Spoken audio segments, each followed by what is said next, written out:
ఏం మాట్లాడుతావు? కాస్త బుర్ర ఉందా నీకు? అందుకే నీకు ఈ పేరు పెట్టారు.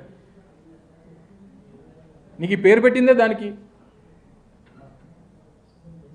ఇష్టం వచ్చినటువంటి మాటలు. నేను ఏదో మాట్లాడుతూ మళ్ళీ జగన్మోహన్ రెడ్డి గారి కుటుంబ సభ్యులు జగన్మోహన్ రెడ్డి గారు విమర్శలు చేస్తున్నారు, వాళ్ళ కుటుంబ సభ్యులనే సరిగ్గా చూసుకోలేకపోతున్నాడు అనేటువంటి మాట మాట్లాడాడు. చెప్పు, నీకు మీ తాత నందమూరి తారక రామారావు గారు నీ తండ్రి గురించి ఏం చెప్పారు ఒకసారి చెప్పు. లేదా మీ తాతగారు ప్రేమించి పెళ్లి చేసుకున్నటువంటి మీ అమ్మమ్మ గారు అయినటువంటి లక్ష్మీపార్వతి గారు మీ నాన్నగారి గురించి ఏం చెప్పారు ఒక్కసారి చెప్పు. లేదా మీ అమ్మగారితో తోబుట్టుగా పుట్టినటువంటి మీ మామ నందమూరి హరికృష్ణ గారు నీ తండ్రి గురించి ఏం చెప్పారు ఒక్కసారి చెప్పిన ఆయన. లేదా మీ పెదనాన్నగారు దగ్గుబాటి వెంకటేశ్వరరావు గారు ఆయన రాసుకున్నటువంటి పుస్తకంలో నీ తండ్రి గురించి ఏం రాశారు ఒకసారి చెప్పు. లేదా మీ పెద్దమ్మ పురంధేశ్వరి గారు మీ నాన్నగారి గురించి ఏం మాట్లాడారో ఒకసారి సెలవిస్తావా.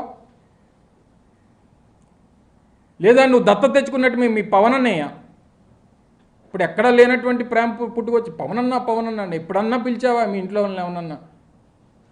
పవనన్నా అని పిలుస్తున్నాడు. పోనా ఆ దత్తత తెచ్చుకున్నటువంటి ఆ పవనన్నయ్యకి మీ నాన్న గురించి మాట్లాడినటువంటి మాటలు ఒకసారి గుర్తు తెచ్చుకుంటావా? ఇప్పుడు మీ ఇంట్లో తోబుట్టువు కదా నీకు పవనన్నయ్య. మీ పవనన్నయ్య గారు మీ నాన్నగారి గురించి ఏం చెప్పారు ఒకసారి గుర్తు తెచ్చుకున్నా. మీ సొంత చిన్నాన్న రామ్మూర్తి నాయుడు నీ తండ్రి గురించి ఏం చెప్పాడు ఒకసారి చెప్పు. ఒకసారి ప్రజలకు చెప్పు ఇవన్నీ. ఇంకా మీ పెద్దమ్మ పురంధేశ్వరి గారికి రాజకీయంగా పదవినిచ్చి ఎంపీని చేసి కేంద్ర మంత్రిని చేసినటువంటి చరిత్ర రాజశేఖర రెడ్డి గారికి దక్కుతుంది. ఎప్పుడన్నా మీ నాన్న అనుకున్నాడా వదిన గారిని ఎప్పుడన్నా ఎంపీ ఇచ్చి ఎన్డీఏలో ఉన్నప్పుడు కలిసి ఆవిడని మంత్రిని చేద్దాం అన్నటువంటి ఆలోచన ఎప్పుడైనా చేశాడా? నువ్వు కుటుంబ సభ్యుల గురించి, కుటుంబ సభ్యుల బంధుత్వాల గురించి, బంధాల గురించి సిగ్గులేదు మాట్లాడడానికి నీకు? ఏం మాట్లాడుతున్నావు నువ్వు అసలు? నువ్వు ఐటీ మంత్రిగా ఉన్నప్పుడు ఈ రాష్ట్రంలో ఎగుమతులు కేవలం 900 కోట్ల రూపాయలు మాత్రమే ఐటీ ఎగుమతులు ఉంటే, మేము ప్రభుత్వంలోకి వచ్చిన తర్వాత ఈరోజు కేంద్ర ప్రభుత్వం ఇచ్చినటువంటి లెక్కల ప్రకారం 2500 కోట్ల రూపాయల ఐటీ ఎగుమతులు ఈరోజు చేస్తూ ఉన్నాం రాష్ట్రం నుంచి. నువ్వు బాగా చేసినట్ట, మేము బాగా చేసినట్ట? ఈరోజు 250 ఐటీ కంపెనీలు ఒక్క విశాఖపట్నంలో పనిచేస్తూ ఉన్నాయి.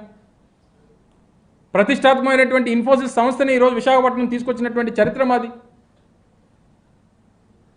రాష్ట్రంలో దాదాపు 70-80 వేల మంది ఐటీ ఉద్యోగస్తులు రాష్ట్రంలో ఇతర ప్రాంతాలతో కలిపి ఈరోజు ఐటీ ఉద్యోగస్తులు పనిచేస్తూ ఉన్నారు.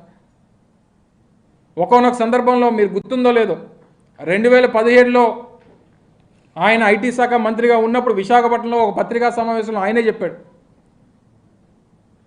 విశాఖపట్నానికి ఐటీ సంస్థలు రావు, ఇక్కడ ఏమీ లేదు, ఇక్కడ ఇకోసిస్టమ్ లేదు, ఇక్కడ వచ్చేదానికి ఎవరో ఇంట్రెస్ట్ చూపించట్లేదు అన్నటువంటి మాట ఈ మనిషి చెప్పాడు. ఆ పేపర్ క్లిప్పింగ్ కూడా కావాలంటే నీకు పంపిస్తా. ఈ రకమైనటువంటి మాటలు మాట్లాడేసి ఏదో విమర్శ చేసేస్తే ప్రజలందరూ నమ్మేస్తారనుకుంటే, ఇక్కడ అమాయక ప్రజలు ఇంకా నీ మాటలు, నీ తండ్రి మాటలు నమ్మి మోసపోయేటువంటి దానికి ఇంకా ఉత్తరాంధ్ర ప్రాంతంలో ప్రజలు కానీ, ముఖ్యంగా విశాఖపట్నం ప్రజలు కానీ సిద్ధంగా లేరు అనేటువంటి విషయాన్ని గమనించమని. ఇప్పటికన్నా నోరు జాగ్రత్తగా పెట్టుకొని మాట్లాడకపోతే ఏమనంటే ఎర్రబుక్కు అంటావు. నీ జీవితంలో ఆ పుస్తకం తెరిచేటువంటి రోజు కూడా రాదు. నీ జీవితంలో నీకు